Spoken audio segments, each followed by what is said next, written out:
दिल्ली विधानसभा election आम आदमी party मेचेनै कप्लायंखा BJP बदल हास्ते गिरांगै विजय मिছিল विजय हिम्बतकबो खलायलायमानि नुकजाखा तै मन्त्री अक्रानो खबै जुदा तांपेदेखनि मन्त्री रक्नो हामबायबो याफल लायखा फिया एलओपी जितेन्द्र चौधरी बीजेपी नि अ कप्लाय अंमुं तुयै बेंगायै कक साका कक कप्राप साका कक तिसालो कक नायनि बस्कांगो फायै हास्ते हापांनो कमिशननि हापां हनै कक कप्राप साका एलओपी जितेन्द्र चौधरी तै हापां तै तंनाय बदल तंकसं लुकुरगनो टुपि थुब्रिवै मकलो हादुलि सिलै बुतुआ सनाम तंका हनै साका ब तै लुकुरगनि पुइतुनो सुबायका हनै ब सायखनारखा एलओपी जितेन्द्र चौधरी हामक्राय खलायनानि मुगै ताताल कग्रिवै बरगनो बुतुआ सनामै हापां खावै तंनानि नाय तंगो हनै ब साका एलओपी जितेन्द्र चौधरी গণরায় অবশ্যই সবার জন্য শিরোধার্য।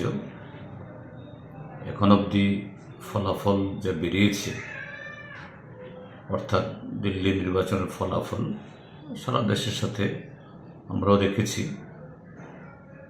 নির্বাচন কমিশন এটাকে বৈধতা দিয়েছে, কাজেই এটা মানতেই হবে।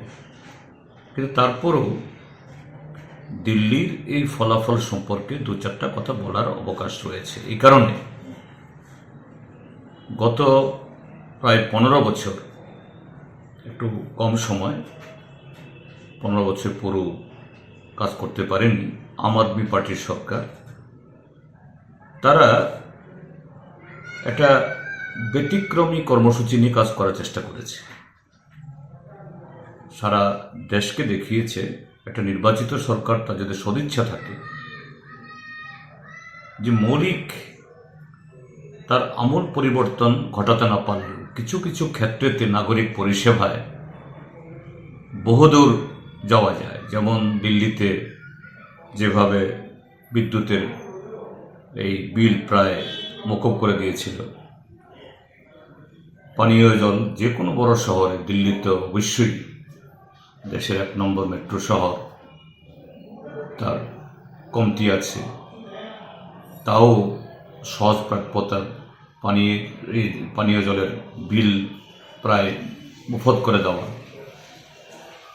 চিকিৎসা ব্যবস্থাকে ঘরে ঘরে পৌঁছে দেওয়া, শিক্ষা সারা দেশের মধ্যে এখন আমাদের আলোচনার একটা কেন্দ্রীয় বস্তু। আরএসএস বিজেপি এই শিক্ষাকে সম্পূর্ণভাবে একটা মান্দাতা আমলে মধ্যযুগে নিয়ে যেতে চাইছে। সেই জায়গায় দাঁড়িয়ে যে শিক্ষাতেও একটা নতুনত্ব নিয়ে আসা, যা দেখি আমরা আমাদের রাজ্যেও সরকারি স্কুল ছেড়ে বাধ্য হচ্ছে মানুষ বেসরকারি স্কুলে ছেলেমেয়েদের পাঠাতে। সেখানে খুব ভালো উত্তম শিক্ষা হয় তা নয়, কিন্তু পরিবেশটাই তৈরি করা হয়েছে এরকমভাবে, অর্থাৎ শিক্ষাকে এটা পণ্যে পরিণত করা। এই ক্ষেত্রেতেও আম আদমি পার্টি মুনশিয়ানা দেখিয়েছে, এরকমই আরো বহু ক্ষেত্রেতে।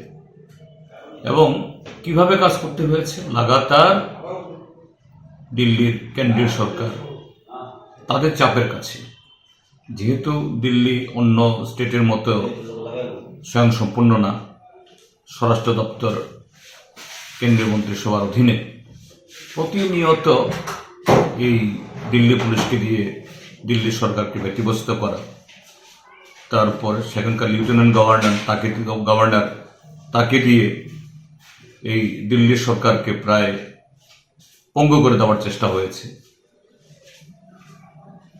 আইন পাশ করে তাদের উপরে অন্যায় কাজ করা হয়েছে, মিথ্যা মামলায় জড়িয়ে মুখ্যমন্ত্রী এবং আরও প্রায় আধা ডজন মন্ত্রীকে জেলে পাঠানো হয়েছে, এর মধ্যেও কাজ করেছে।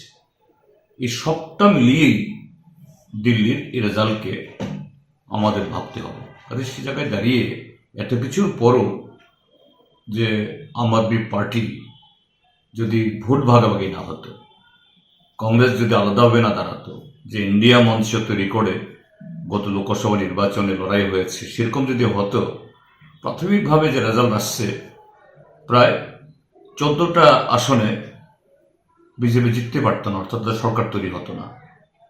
কাজে এইভাবে বিষয় দেখতে হবে। তো সেদিক থেকে ভালো ফাইট হয়েছে। এখন আগামী দিন বিচার হবে। আমি এখান থেকে দিল্লির রাজনীতি সম্পর্কে, সেখানকার ভোট চরিত্র সম্পর্কে আমার খুব ভালো জানা নেই। এটুকুই আমি কমেন্ট করতে পারি। অবশ্যই যে ভারতীয় জনতা পার্টিকে হারানো স্বাদে ভরা ঘিয়ের সুবাস লংতরায়, কি ভালো খেতে।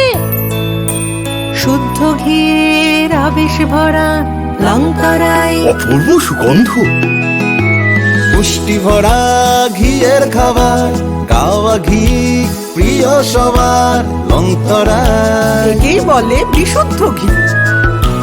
বিশুদ্ধ ঘি নাম মনে রেখো লংতরায়। লংতরাই ঘি রোজ খাবারে তোমাকে চাই। লংতরায়, লংতরায়, লংতরায়।